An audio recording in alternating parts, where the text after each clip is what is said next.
오늘은 본문의 말씀을 통하여 예배를 소중히 여깁시다라는 주제로 말씀을 나누도록 하겠습니다. 여러분, 왜 하나님께서 이스라엘 백성들을 애굽에서 출애굽하여 주셨을까요? 그것은 바로 그들이 하나님께 예배드리게 하기 위해서 이스라엘 백성들을 출애굽하여 주신 것입니다. 그래서 출애굽기 5장 1절에 3절은 이렇게 말씀합니다.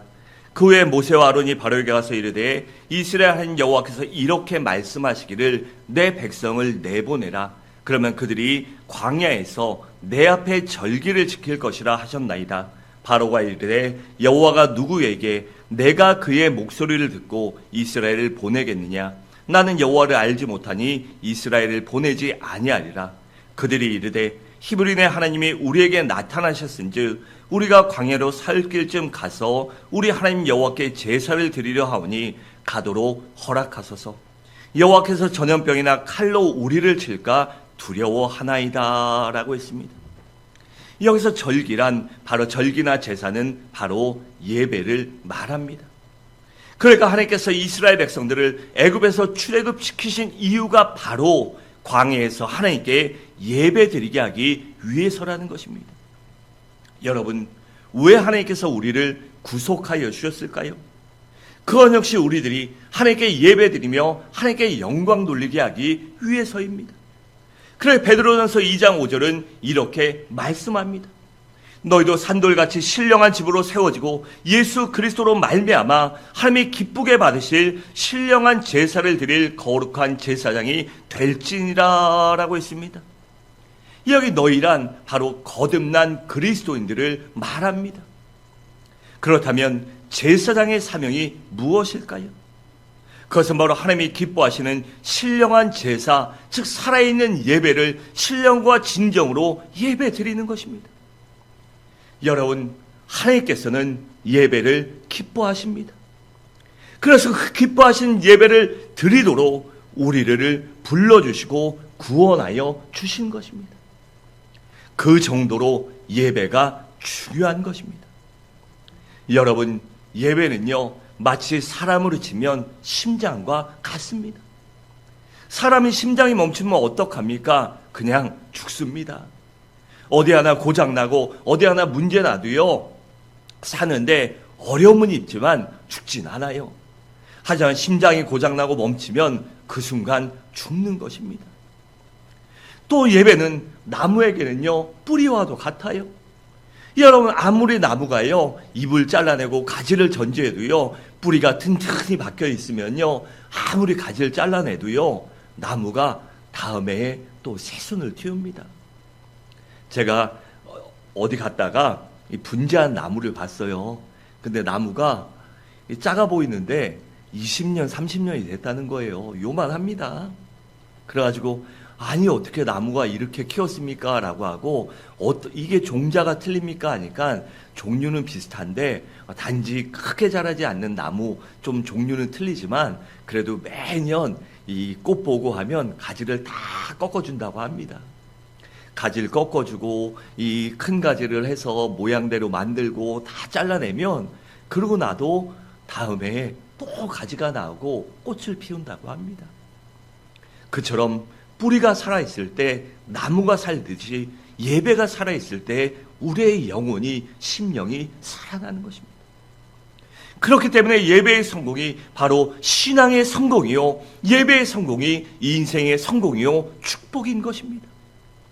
여러분, 성경을 자세히 살펴보세요. 그러면 하나님께 위대하게 쓰임받은 많은 사람들을 보면 그들은 모조리 예배를 소중히 여기고 예배에 목숨을 걸었습니다. 왜냐하면 예배가 그 정도로 중요하기 때문입니다. 여러분, 노아를 보세요. 그가 하나님의 은혜로 그 가족들이 구원받고 그 홍수를 무사히 견뎌냈잖아요.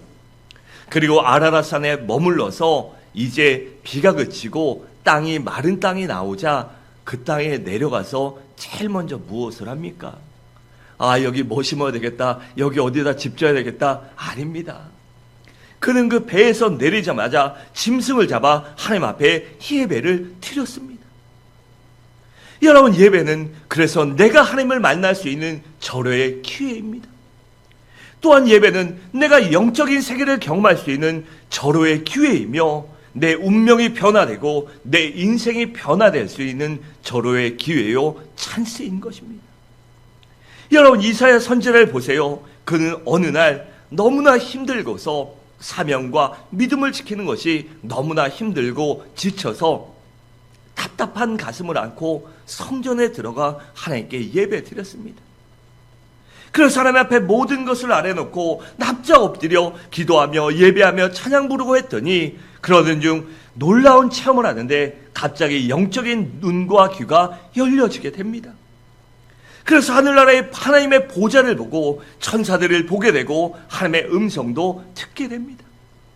더 나아가 그가 갖고 있는 온갖 더러운 죄까지 모조리 사함받고 거룩하게 되는 경험을 합니다.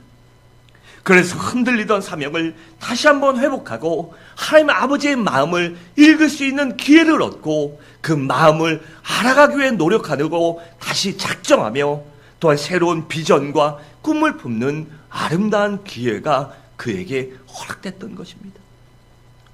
또 감리교의 창시자인 요한 웨슬리 목사님은요, 한때 미국의 선교사로 파송됐었는데 그 선교사로 사역하면서요 열매가 없었습니다. 그래서 그 유명한 그 대단한 요한 웨슬리 목사님도 미국에 사역할 때요 아무런 열매를 걷지 못했어요. 그래서 본국으로 돌아가서 심한 회의와 좌절 속에 방황을 합니다. 얼마나 힘들었겠습니까? 그러나 어느 날 영국의 이 런던에 있는 올드스케이시란 거리를 저녁에 걷다가 방황하고 있는 거죠. 이러다가 모라비안 교도들이 집회하는 곳을 발견합니다. 그런데 갑자기 그곳에 들어가고 싶은 마음이 들어요.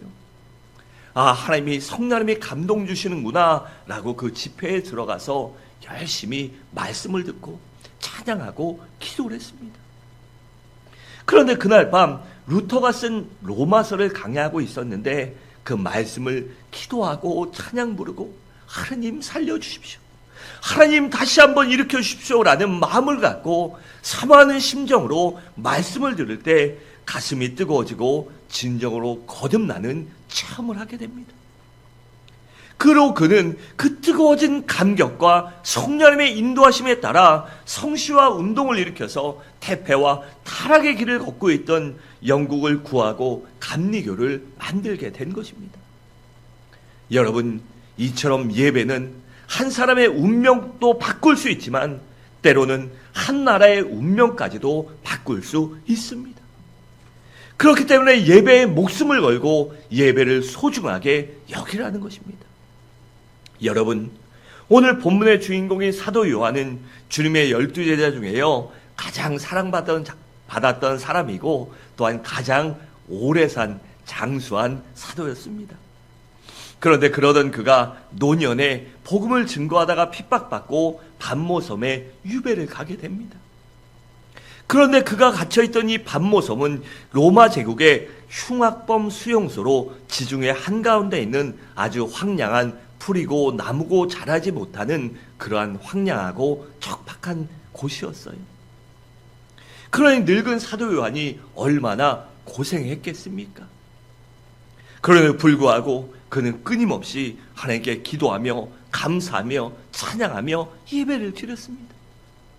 그런 어느 주일 아침에 성령 충만한 가운데 예배 드리던 가운데 놀라운 영적인 체험을 하는데 그의 영적인 눈과 귀가 열려 하늘나라의 영광을 보고 하나님의 음성도 듣게 됩니다. 또 나팔 소리가 나서 보니 주님께서 7 금초대 사이에 서 계셨어요. 이 7 금초대란 7 교회를 말합니다. 그러니까 주님께서는 항상 주님의 교회에 임재하고 함께 하신다는 것입니다. 그렇기 때문에 지금 이 예배의 자리에도 주님이 함께하고 계십니다. 이 예배 가운데 계시며 우리 가운데 주님이 예배 받으시고 우리와 함께 하나님을 찬양하고 있습니다. 그런데 그런 주님의 모습을 보니 머리털이 양털같이 휘었어요. 여기 휘다는 것은 순결과 지혜를 말해요. 또한 주님의 얼굴은 해와 같이 빛났습니다. 여기 해가 떴다는 것은 우리 주님의 얼굴은 은혜의 해요, 능력의 해요, 생명의 해요, 치료의 해요, 기쁨의 해를 말합니다. 또한 주님의 눈은 불꽃 같다고 합니다. 여기 불꽃 같다는 것은 모든 것을 다 보고 계시며 꿰뚫어 보시는 전지전능한 눈이라는 것입니다. 또한 주님의 발은 빛난 주석 같았어요. 여기 주석 같다는 것은 심판을 말합니다. 그러니까 우리 주님이 심판주가 되신다는 것이에요. 또한 우리 주님은 발끝까지 끌리는 옷을 입고 계셨습니다. 여기 끌리는 옷을 입고 계신 것은 우리 주님이 왕이시요 선지자이며 제사장이라는 것을 말씀하고 있는 것입니다. 또한 주님의 음성은 맑은 물소리 같다고 했습니다. 우리 주님의 음성은 창조의 음성이요, 생명의 음성이요, 사랑의 음성입니다. 그래서 우리 주님의 음성을 들을 때 우리의 마음이, 우리의 심령이 새롭게 되고 깨끗게 되고 소성케 되는 것입니다. 또한 우리 주님의 입에는 날선검이 있었습니다. 여러분, 우리 주님은 이 날선검으로 알곡과 쭉정이를 구별하여 심판하실 것입니다. 그리고 마귀를 물리치시고 불신자들 또한 심판하실 것이에요. 그렇기 때문에 우리가 주님을 나의 주 나의 하나님으로 믿고 그 주님을 통해 구원받고 진정한 하나님의 자녀로, 백성으로, 종으로 거듭나야 하는 것입니다. 또한 우리 주님은 오른손에 7별을 쥐고 계셨어요. 여기 7별이란 7교회의 사자를 말합니다. 그러니까 주의 종은 주님 손에 붙들려 있다는 것입니다. 요한은 주님의 이런 모습을 보고 너무나도 두려워 엎드렸더니 주님께서 그를 위로하시고 힘주시며 일으켜 세워주십니다. 그리고 다시 하늘나라의 영광을 보여주셨어요. 이번에는 하늘나라의 하나님 보좌를 보여주는데 모양이 백옥과 홍보석 같고 에메랄드의 무지개빛처럼 그렇게 빛에 쌓여 있었습니다. 그리고 그 보좌 앞에는 어린 양 되시는 예수 그리스도가 서 계셨어요. 그리고 그 보좌 앞에는 성령님이 계셨습니다. 그러니까 하늘나라 보좌는 삼위일체 하나님이 계신 곳이란 사실입니다. 또한 그 보좌 주위에 네 생물들이 호위하고 있었습니다.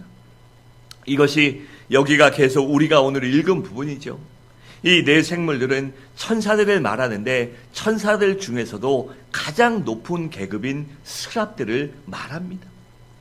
그런데 이 스랍들, 그들의 사명은 바로 밤낮 없이 쉬지 않고 하나님을 찬양하고 경배하는 것이었습니다.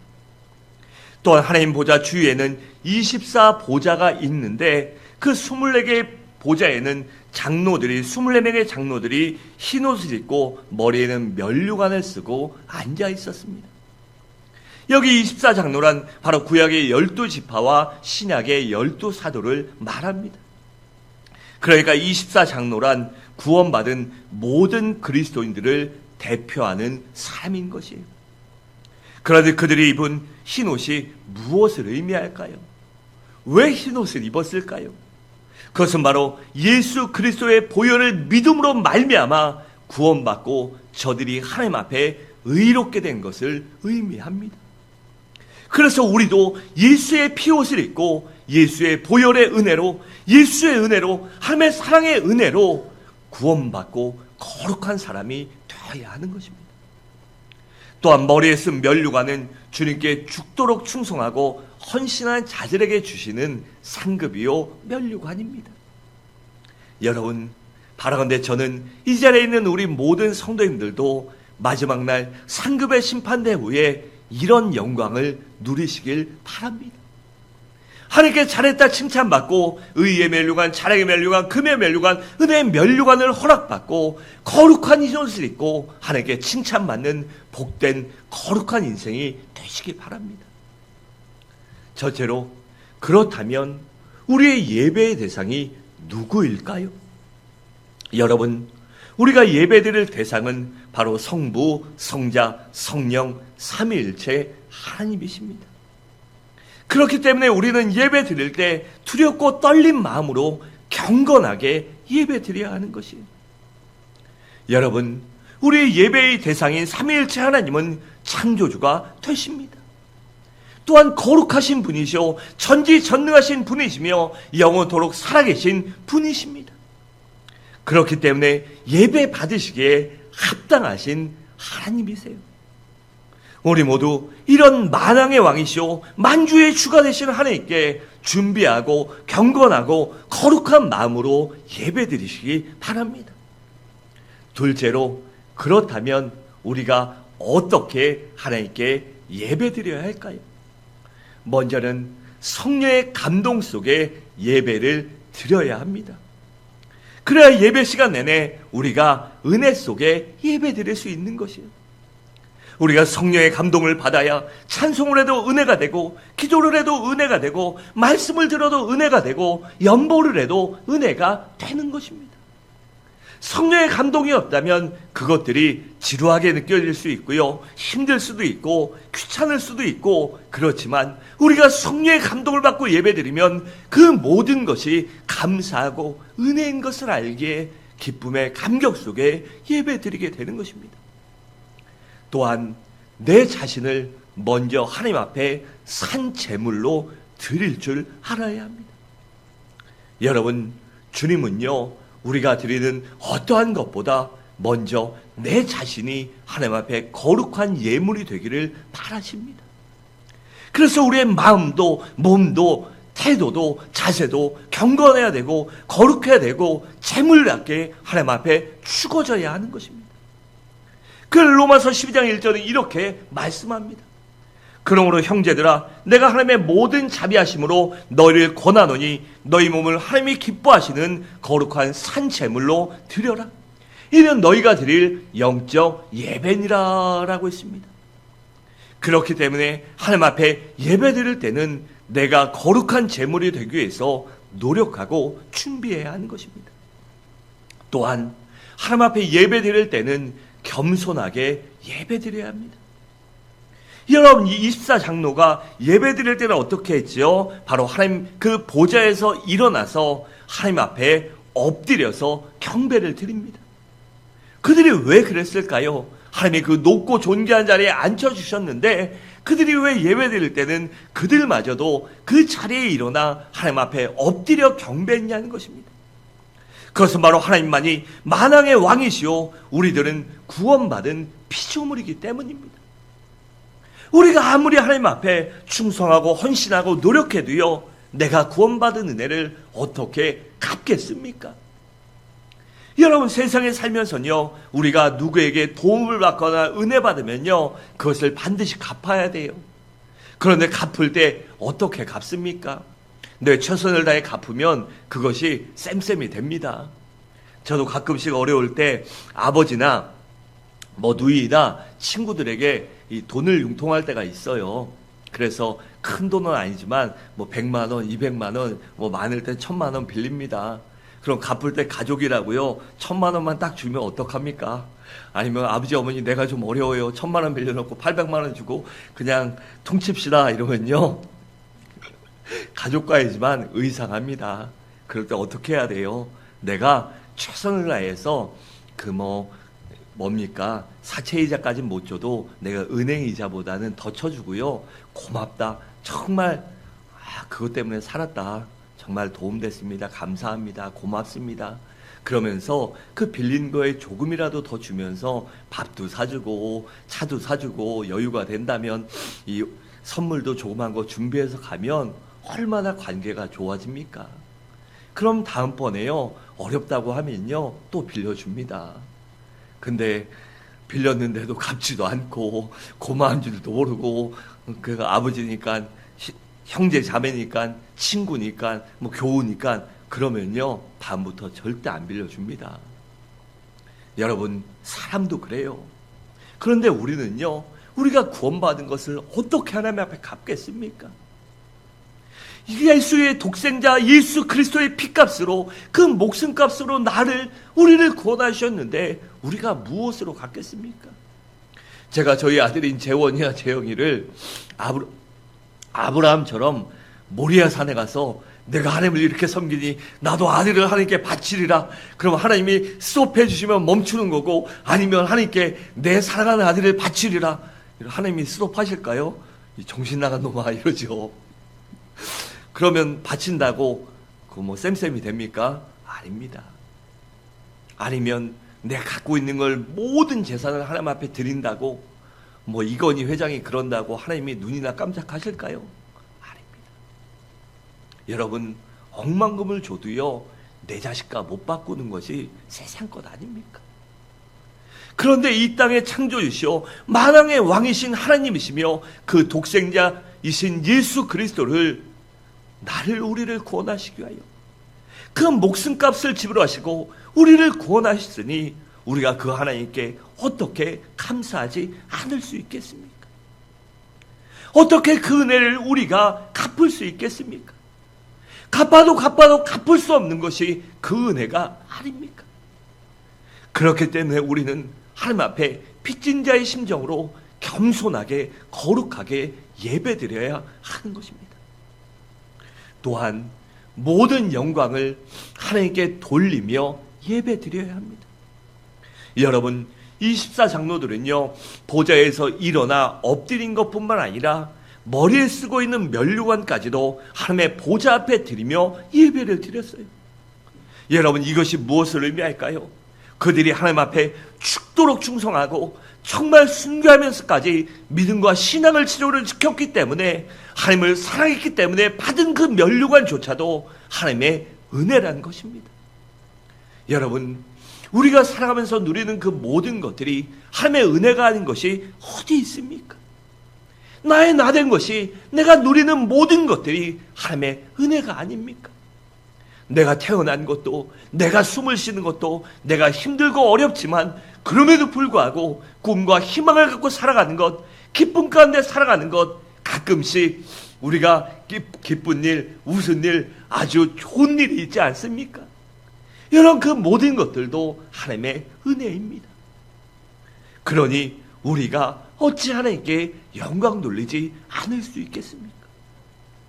그렇기 때문에 우리 그리스도인들은요 나의 모든 것이 하나님의 은혜임을 고백하고 인정하고 그 하나님께 영광 돌려야 하는 것입니다. 그렇기 때문에 예배 시간에 나는 죽고 예수 그리스도만 살아야 하는 것입니다. 또한 새 노래로 예배를 드려야 합니다. 그러니까 마치 이 새 노래라는 것이 무엇입니까? 마치 처음 부르는 노래처럼 온 정성을 다해 믿음으로 간절하게 감격스럽게 찬양하며 영광 돌리라는 것입니다. 또한 아멘으로 예배를 드려야 합니다. 왜냐하면 아멘이 바로 하나님과 나를 하나로 연합시켜 주기 때문입니다. 그리고 아멘이 하나님을 향한 나의 믿음과 신앙과 삶의 고백이기 때문입니다. 여러분, 아멘이 무엇입니까? 네, 그 뜻대로 될 줄 믿습니다. 그 뜻대로 순종하겠습니다. 그것이 아닙니까? 그러니까 예배 시간에 하나님 앞에 말씀 가운데, 찬양 가운데, 기도 가운데 아멘으로 화답하는 것은 바로 그렇게 될 줄 믿습니다. 그렇게 됩니다. 또한 하나님 감사합니다. 내가 그렇게 살겠습니다. 그러한 고백이기 때문에 우리는 아멘으로 예배드려야 하는 것입니다. 셋째로, 그렇다면 왜 이렇게 우리가 하나님의 은혜를 잊지 않고 생각하며 진정과 신령으로 예배드려야 하냐는 것입니다. 그것은 먼저는 하나님께서 나를 지으셨기 때문입니다. 다시 말해 하나님께서 나를 지으실 때 하나님께 예배드리는 존재로 만드셨기 때문이라는 것이에요. 또한 나를 예수의 피값을 지불하고 마귀로부터 해방시켜 주시고 하나님의 자녀로 삼아주셨기 때문입니다. 그 은혜가 너무나도 감사해서 우리는 예배드려야 하는 것입니다. 그 은혜를 잊지 않고 내가 마귀의 종에서 죽으면 지옥 갈 사람으로 영원히 불과 유황이 타는 그 지옥에서 고통당할 사람을 천국 갈 사람으로 바꿔주시고 마귀의 종이 아닌 하나님의 자녀로 삼아주셨으며 또한 나와 함께 성령 하나님이 거주하게 내주하시며 도와주시니 그 은혜가 어찌 감사합니까? 그렇기 때문에 우리는 그 은혜를 잊지 않고 항상 감사한 마음으로 어떻게 해요? 너무나도 감사한 마음으로 예배드려야 하는 것입니다. 또한 나를 하나님의 제사장으로 삼아주셨기 때문입니다. 여러분, 제사장의 사명은 무엇입니까? 그것은 하나님께 예배드리는 것입니다. 다시 말해 예배드리는 것이며, 그렇기 때문에 우리가 제사장 된 하나님 앞에 구원받고 거룩한 제사장이 됐기 때문에 그 은혜가 감사해서 예배드려야 하는 것이에요. 또한 하나님만이 예배 받으시기에 합당하신 분이시기 때문입니다. 여러분, 하나님이 이 땅을 창조하시며 또한 온 우주 만물을 창조하시고 주관하시는 만왕의 왕이시오 만주의 주가 되시기 때문에 그 하나님께만 우리가 예배드려야 하는 것입니다. 우리를 창조하시고 나와 함께 하시며 나에게 힘주시며 내 현생뿐만 아니라 우리의 내세까지도 책임져주시는 만왕의 왕이신 하나님께, 우리 주 예수 그리스도께, 성령님께만 예배드리며 감사하며 섬기며 영광 돌려야 하는 것입니다. 그럴 때마다 우리의 인생이 하나님 앞에 가치 있는 인생이며 마지막 날 면류관과 상급과 칭찬을 받을 수 있기 때문입니다. 마지막으로, 그렇다면 우리가 언제까지 예배드려야 할까요? 바로 세세토록 예배드려야 합니다. 그러니까 이 말이 무슨 말입니까? 영원토록 죽을 때까지가 아니라 죽어서도 하늘나라 가서도 하나님 앞에 예배드려야 한다는 것입니다. 여러분, 이 땅에서의 예배는요, 장차 하늘나라에 가서 드릴 영적인 거룩한 예배의 예행 연습입니다. 그래서 우리가 열심히 연습하고 열심히 하나님 앞에 예배드리고 신령과 진정으로 예배드리는 것이 우리의 몸에 배고 습관이 되고 우리 몸에 아주 그냥 인이 박힐 정도로 그렇게 되면요, 그 나라 가서도 얼마나 좋겠습니까? 그렇기 때문에 우리가 이 땅에서 예배를 열심히 드리며 우리가 그것이 훈련됐을 때 하늘나라에 가서도 얼마나 기쁜 마음으로, 감사한 마음으로 아름답게 예배 드릴 수 있겠습니까? 그래서 우리가 하나님 앞에 예배 드리는 그 예행 연습임을 알고 열심히 연습하고 노력해야 하는 것이에요. 또한 이 땅에서 예배 드리는 자가 누리는 복은요, 장차 하늘에 가서 예배 드린 자가 누릴 복을 맛보기로 보여주시기 때문입니다. 우리가 하나님 앞에 거룩하게 예배드리며 우리의 삶을 드리고 마음을 드리고 우리의 모든 것을 쏟아내고 아픔도 고통도 눈물도 문제도 고민과 갈등까지도 우리 주님 앞에 하나님의 거룩한 보좌 앞에 다 내어드리고 다 쏟아내고 그 하나님께 맡겨 드린다면 하나님이 바로 우리의 삶을 책임져 주시기 때문입니다. 그래서 영원한 하늘나라에 가서 누릴 그 하나님의 은혜와 축복을 맛볼 수 있기 때문에 우리가 예배에 더욱더 목숨을 걸고 예배를 소중히 여겨야 하는 것입니다. 사랑하는 성도 여러분, 말씀을 마치도록 하겠습니다. 이 세상에서 예배보다 가치 있고 보람되고 능력 있고 영원한 것은 없습니다. 그럼 우리 모두 예배를 소중히 여기며 예배와 신앙의 본질을 회복하고 그것을 유지하며 아름답게 발전시킴으로 말미암아 하나님의 능력과 은혜로 경험하며 또한 내세의 하늘나라에 가서 많은 칭찬과 상급을 받을 수 있는 거룩한 믿음의 사람으로, 거룩한 하나님의 사람으로 자라가시기를 주님의 이름으로 간절히 축원합니다.